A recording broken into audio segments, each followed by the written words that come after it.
Okay, अस्सलाम वालेकुम students. Chapter number 4 का दूसरा टॉपिक जो कि डायपोल मोमेंट से रिलेटेड है, इसको डिस्कस करते हैं। आज की वीडियो जो है वो डायपोल मोमेंट के रिस्पेक्ट से है, और डायपोल मोमेंट को इंशाल्लाह डिस्क्राइब करेंगे कि डायपोल मोमेंट क्या होती है, डायपोल मोमेंट किसे कहते हैं, और वो कौन से फैक्टर्स हैं जो डायपोल मोमेंट पर इफ़ेक्ट डालते हैं, डायपोल मोमेंट पर असर डालते हैं। ठीक है, तो सबसे पहले तो डायपोल मोमेंट को डिस्कस कर लेते हैं कि डायपोल मोमेंट है क्या बेसिकली। तो अगर हम शॉर्ट वे में कहें तो हम कह सकते हैं कि it is defined as the product of magnitude of one of the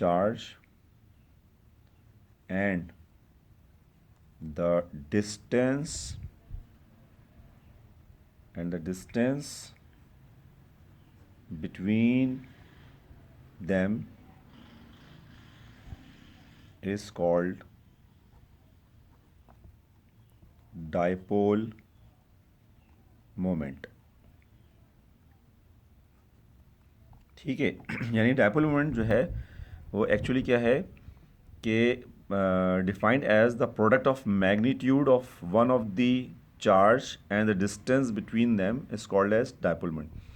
यानी किसी मॉलिक्यूल की डायपोल मोमेंट से मुराद ये है कि उस मॉलिक्यूल का डिस्टेंस कितना है, उस मॉलिक्यूल में मौजूद जो एटम्स लगे हुए हैं उसका डिस्टेंस कितना है, और उन पर जो है वो चार्ज क्या क्या आ रहा है। ठीक है, चार्जेस की जो है वो क्या आ रही है, ठीक है, चार्जेस की क्या वैल्यू आ रही है, इन दोनों का प्रोडक्ट यानी ई जो कि चार्ज कहलाता है और जो डिस्टेंस आ रहा है, इन दोनों को अगर मल्टीप्लाई कर दें तो जो वैल्यू आएगी उसे हम डायपोल मोमेंट कहते हैं। This is called as dipole moment.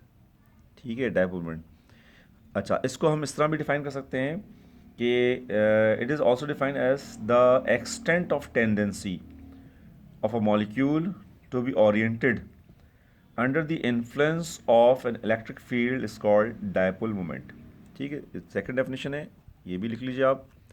ठीक है, क्या कि it is also defined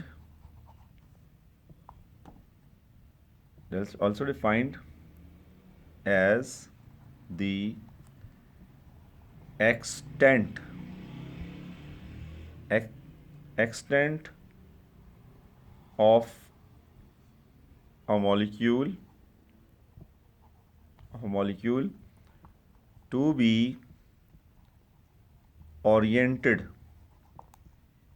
oriented under the influence of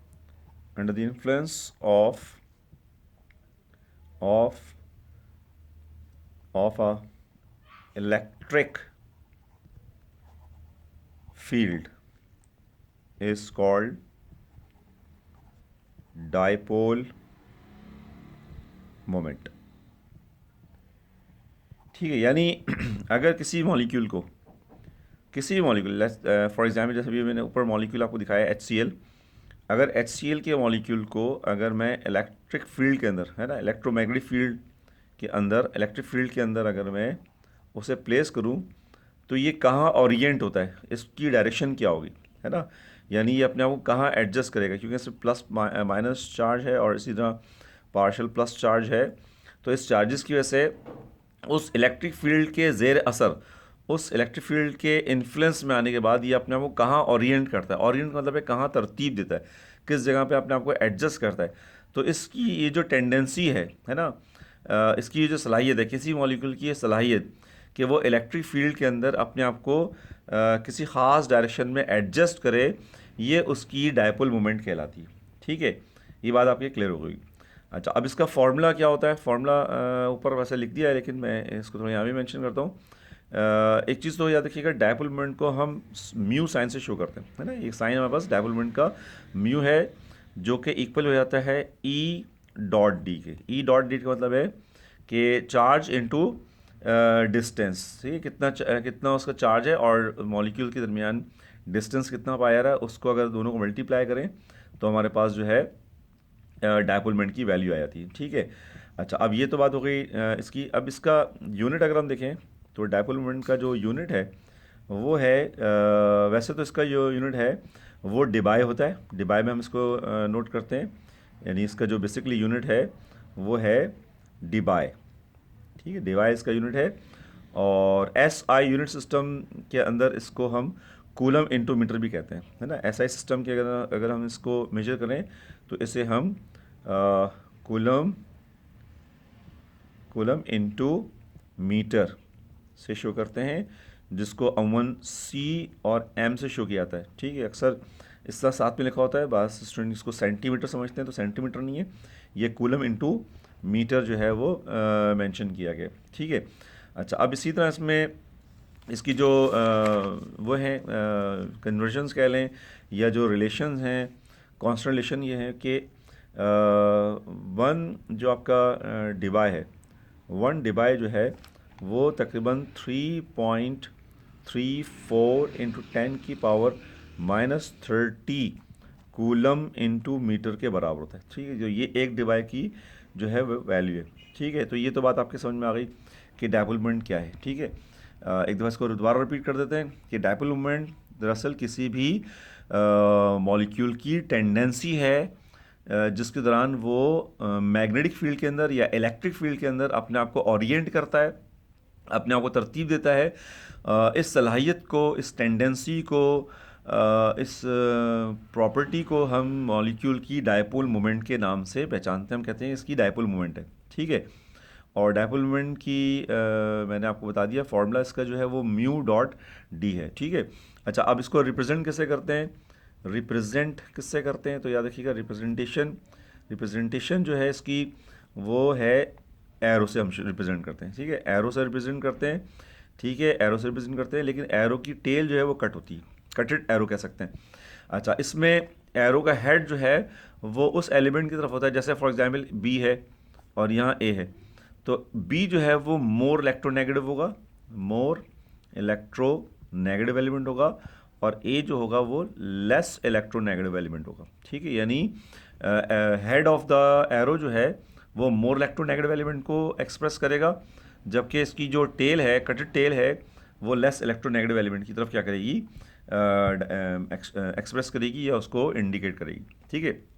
अच्छा, अब हम देखते हैं कि कौन से फैक्टर्स हैं, factors affecting the dipole moment of a molecule, ठीक है। अब हम देखेंगे वो कौन से फैक्टर्स हैं जो डायपोल मोमेंट, किसी भी मॉलिक्यूल की डायपोल मोमेंट पर असर डाल सकते हैं, डायपोल मोमेंट पर इफ़ेक्ट डाल सकते हैं, ठीक है। तो इसमें सबसे पहली बात है, हम देख रहे हैं पोलैरिटी, ठीक है, पोलैरिटी,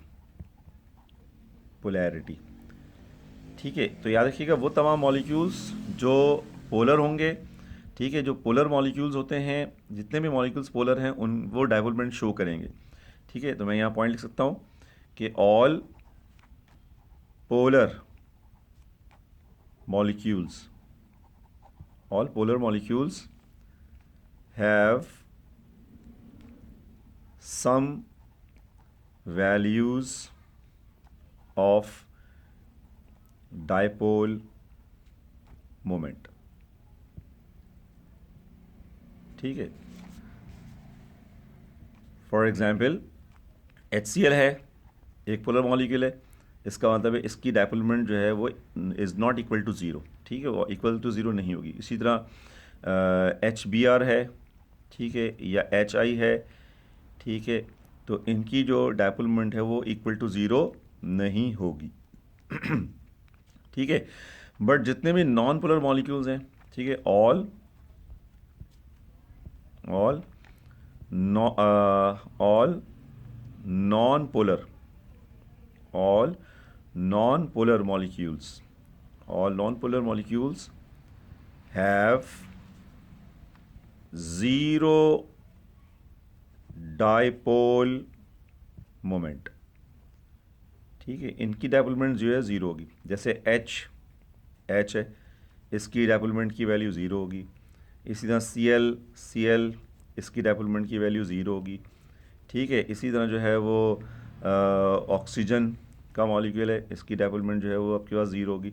यानी ऐसे मॉलिक्यूल्स जो जो कि नॉन पोलर होते हैं, है ना। अच्छा, नॉन पोलर मॉलिक्यूल्स कौन से होते हैं? याद देखिएगा कि मोस्टली सिमिलर एटम्स पर कंसिस्ट करने वाले मॉलिक्यूल्स जो है वो नॉन पोलर मॉलिक्यूल्स होते हैं। ठीक है, मैंने कहा कि मोस्टली, लेकिन बाज़ औक़ात कुछ मॉलिक्यूल ऐसे भी होते हैं जो डिफरेंट एटम्स पर बेस करते हैं, लेकिन उनकी जो है वो भी नॉन पोलर हो जाते हैं ना। उनकी जो चार्जेस होते हैं वो एक दूसरे से कैंसिल आउट हो जाते हैं, जिसकी वजह से वो भी मॉलिक्यूल नॉन पोलर हो जाते हैं। ठीक है, बाज़ मॉलिक्यूल ऐसे हैं जो नॉन पोलर हैं। ठीक है, जैसे फॉर एग्जांपल CH4 है। अब CH4 जो है वो एक नॉन पोलर है। हालांकि इसमें अगर आप देखें तो कार्बन हाइड्रोजन जो है वो इलेक्ट्रोनेगेटिव डिफरेंस है, लेकिन इसकी जो ज्योमेट्री है वो इस मॉलिक्यूल को नॉन पोलर कर देती है। ठीक है, तो फिलहाल अभी हम बात कर रहे हैं पोलैरिटी की। तो इतने जहन में रखिएगा कि जितने पोलर मॉलिक्यूल्स हैं उनकी डायपोल मोमेंट जो है वो ज़ीरो नहीं होगी, कुछ ना कुछ डायपोल मोमेंट होगी।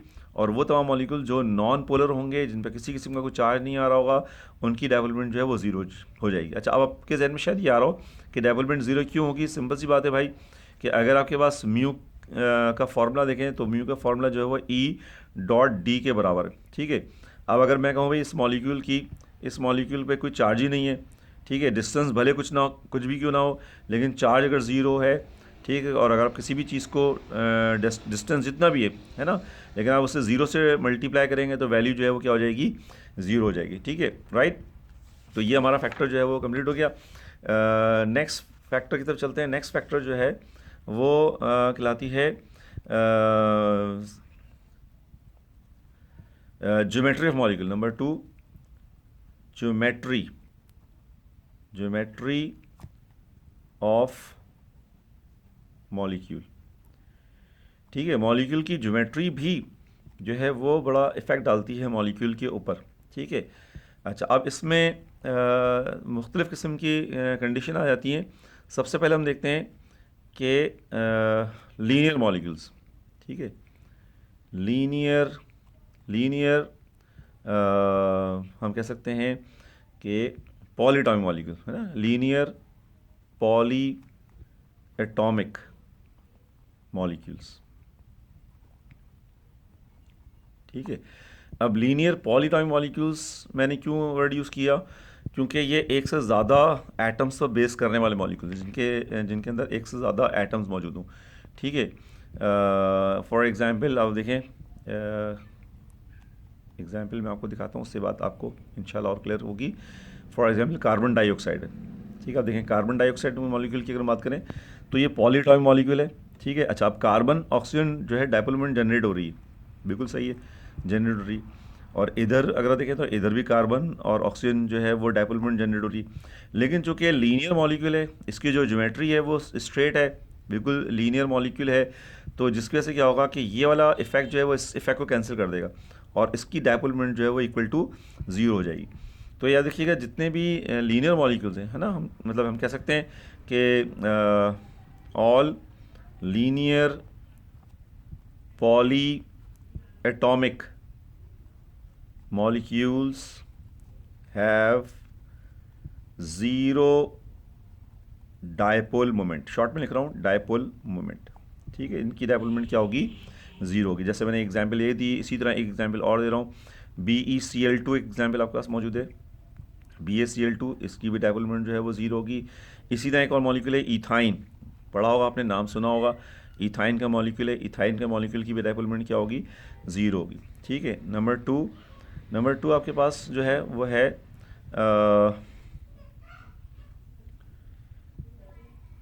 ट्राइगोनल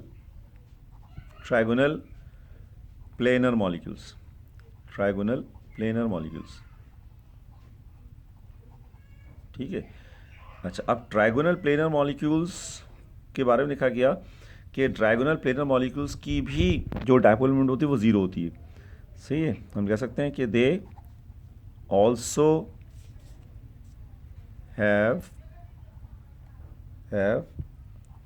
ज़ीरो डायपोल मोमेंट, ठीक है। अच्छा, अब इनमें डायपोल मोमेंट ज़ीरो क्यों होती है? डायपोल मोमेंट आगे मैं एक चीज़ और लिख देता हूँ, because the vector sum become equal to zero, ठीक है। इनका जो वेक्टर सम है वो इक्वल टू ज़ीरो आता है। तो ऐसे तमाम मॉलिक्यूल जिनका vector sum equal to zero हो जाए, तो ऐसे मॉलिक्यूल्स भी जो हैं वो अपनी डायपोल मोमेंट जो है वो ज़ीरो शो करेंगे। जैसे एग्जांपल आपके पास BF3 है, बोरॉन ट्राइफ्लोराइड। अच्छा, अब बोरॉन ट्राइफ्लोराइड को देखें तो बोरॉन ट्राइफ्लोराइड जो है वो कुछ इस तरह होगा। मैं इसको थोड़ा सा ऐसे शो कर रहा हूँ, सॉरी। फ्लोरीन है आपके पास, ठीक है, ये ऐसे यहाँ आ रहा है, ये बोरॉन आ गया, ये आपके पास फ्लोरीन यहाँ पे और लगा हुआ है, और एक फ्लोरीन आपके पास मॉलिक्यूल फ्लोरीन का एटम यहाँ लगा हुआ है, ठीक है। अच्छा, अब जब इसको अगर मैं इसके वेक्टर को रिजॉल्व करूँ, है ना, ये हमारे पास जो है वो एक्स एक्सिस पर है। अगर देखें तो ये एक्स एक्सिस पर है, और ये आपके सॉरी वाई एक्सिस पर है, और ये हमारे पास एक्स एक्सिस पर, ठीक है। तो इसकी जो वैल्यू निकल रही ना, ये जो वैल्यू, ये जो आप अगर आप देखें तो ये डायपोल मोमेंट इस तरह जनरेट हो रही होगी, ठीक है। अच्छा, और इन दोनों की डायपोल मोमेंट क्योंकि आप देखें, अगर आप और कहते हैं इसमें एक्स कंपोनेंट भी और वाई कंपोनेंट भी, यानी इस वेक्टर को अगर आप देखें, ये जो बी और एफ के दरमियान एक वेक्टर बन रहा है, इस वेक्टर में एफ यानी एक्स कंपोनेंट भी, जिसको हम कह सकते हैं एफ एक्स और एफ वाई, यानी दोनों कंपोनेंट मौजूद हैं। एक्स कंपोनेंट भी मौजूद है और वाई कंपोनेंट मौजूद है। फिर इसी तरह इसके अंदर भी हम देखें तो इस वेक्टर के अंदर भी एक्स कंपोनेंट पाया जा रहा है और वाई कंपोनेंट पाया जा रहा है, ठीक है। तो जब इसके वेक्टर्स को रिजॉल्व करते हैं तो देखा गया कि इन दोनों का सम इसके इक्वल हो जाता है। यानी इन दोनों वेक्टर्स को जब रिजॉल्व किया गया तो इन दोनों का वेक्टर सम इस वेक्टर के इक्वल हो जाता है, इस वैल्यू के बराबर होता है, जिसकी वजह से बोरॉन ट्राइफ्लोराइड या इसी तरह ट्राइगोनल स्ट्रक्चर रखने वाले मॉलिक्यूल्स की जो डायपोल मोमेंट वो भी जीरो रहती है, और मॉलिक्यूल जो है वो नॉन पोलर हो जाता है। एक्चुअली मॉलिक्यूल नॉन पोलर हो गया है, ठीक है, इफेक्ट कैंसिलेशन की वजह से, है ना। वेक्टर रेजोल्यूशंस के ज़रिए जब ये बात कैलकुलेट की गई तो पता चला कि भाई इनके जो वेक्टर रेजोल्यूशंस के बाद जो सम आता है इन दोनों का, वो इसके बराबर हो जाता है, जिससे मॉलिक्यूल जो है वो नॉन पोलर हो जाता है, और इसकी जो डायपोल मोमेंट की वैल्यू है वो भी क्या हो जाती है, ज़ीरो हो जाती है, ठीक है। तो ये बात आपके इंशाल्लाह समझ में आ गई होगी। अच्छा, अब हम देख रहे हैं थर्ड टाइप जो है हमारे पास। थर्ड टाइप की अगर बात करें, थर्ड जो हमारी कंडीशन है वो है, इसको हम कह सकते हैं एसिमेट्रिकल मॉलिक्यूल्स। सिमेट्रिकल मॉलिक्यूल्स, ठीक है बेटा। एसिमेट्रिकल मॉलिक्यूल्स वो मॉलिक्यूल्स जो यानी हेट्रो मॉलिक्यूल्स हों, पॉलीटॉमिक मॉलिक्यूल लेकिन एसिमेट्रिकल हों। फॉर एग्जांपल, अच्छा, पहली बात तो ये देखिएगा, एसिमेट्रिक मॉलिक्यूल जितने भी होंगे उनकी डायपोल मोमेंट जो है वो ज़ीरो नहीं होगी, है ना। तो हम लिख सकते हैं all asymmetrical molecules have some value of dipole moment, ठीक है, कुछ ना कुछ डायपोल मोमेंट की वैल्यू होगी, उनकी डायपोल मोमेंट ज़ीरो नहीं होगी। क्यों? क्योंकि उनके अंदर vector sum equal to zero नहीं होगा। फॉर एग्जांपल, हमारे पास एग्जांपल है CHCl3, है ना। CHCl3 क्लोरोफॉर्म को कहते हैं, और अगर मैं इसका स्ट्रक्चर बनाऊं तो आप देखें स्ट्रक्चर कुछ इस तरह बना होगा। हाइड्रोजन ऊपर आएगा, फिर यहाँ कार्बन है, और उसके बाद यहाँ पर जो है वो क्लोरीन आ रहा है, एंड ओवर हेयर क्लोरीन यहाँ पे भी आ रहा है, and same to here chlorine यहाँ पे आ रहा है। अच्छा, आप क्लोरीन की इलेक्ट्रोनेगेटिविटी कार्बन से ज़्यादा, तो डायपोल मोमेंट जो है वो यहाँ पर जनरेट हो रही है, ठीक है। यहाँ पर भी डायपोल मोमेंट जो है वो जनरेट हो रही है, ठीक है। यहाँ पर भी डायपोल मोमेंट जो है वो जनरेट हो रही है, ठीक है। और यहाँ डायपोल मोमेंट जो है वो कार्बन की हाइड्रोजन से थोड़ी सी जो है वो ज़्यादा देखी गई, है ना। कार्बन की थोड़ी सी इलेक्ट्रोनेगेटिविटी ज़्यादा होती है, तो डायपोल मोमेंट जो है वो कुछ इस तरह जनरेट होगी। अच्छा, अब होगा क्या कि ये वाला इफेक्ट और ये वाला इफेक्ट तो कैंसिल हो जाएगा, लेकिन ये वाला इफेक्ट कैंसिल नहीं हो रहा। ठीक है, ये वाले इफेक्ट कैंसिल नहीं हो रहे।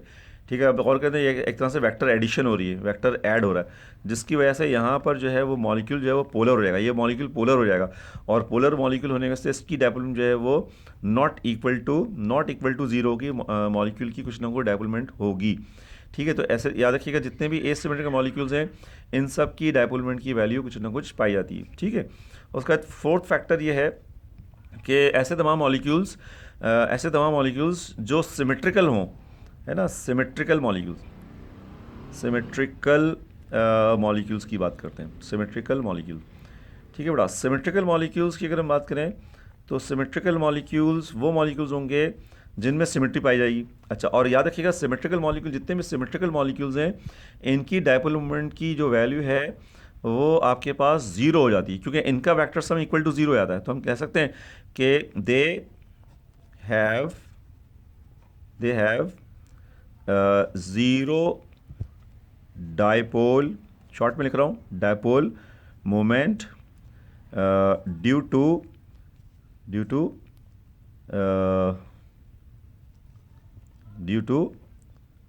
ज़ीरो वेक्टर सम ना। हम ये भी कह सकते हैं कि because they have zero vector sum, यानी इनका जो वेक्टर सम होता है वो इक्वल टू ज़ीरो हो जाता है। ठीक है, अच्छा, फॉर एग्जांपल देखते हैं, एग्जांपल से और बात इंशाल्लाह क्लियर होगी कि फॉर एग्जांपल आपके पास है CH4, अब मीथेन का मॉलिक्यूल है। अब मीथेन के मॉलिक्यूल की बात करें तो ये हमारे पास आ रहा है हाइड्रोजन, कार्बन, ठीक है, फिर हाइड्रोजन आ गया, फिर हाइड्रोजन आ गया, ठीक है, and same over here hydrogen आ गया।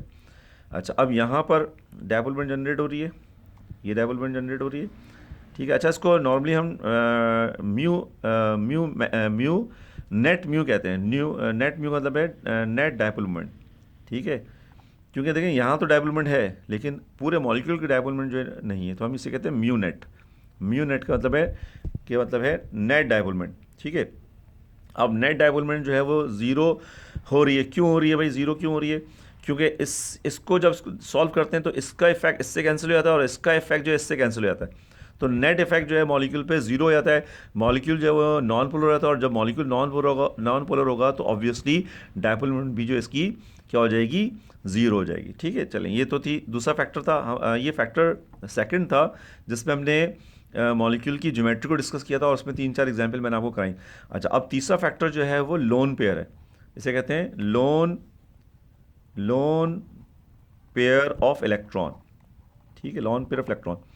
अच्छा, अब देखा गया कि ऐसे मॉलिक्यूल जिनमें इलेक्ट्रॉन का पेयर मौजूद हो, इलेक्ट्रॉन का पेयर हो जो बॉन्डिंग में हिस्सा नहीं लो। देखिए, लोन पेयर वो कहलाता है जो मॉलिक्यूल यानी किसी भी एटम के अंदर वो इलेक्ट्रॉन का पेयर जिसने बॉन्डिंग में हिस्सा नहीं लिया।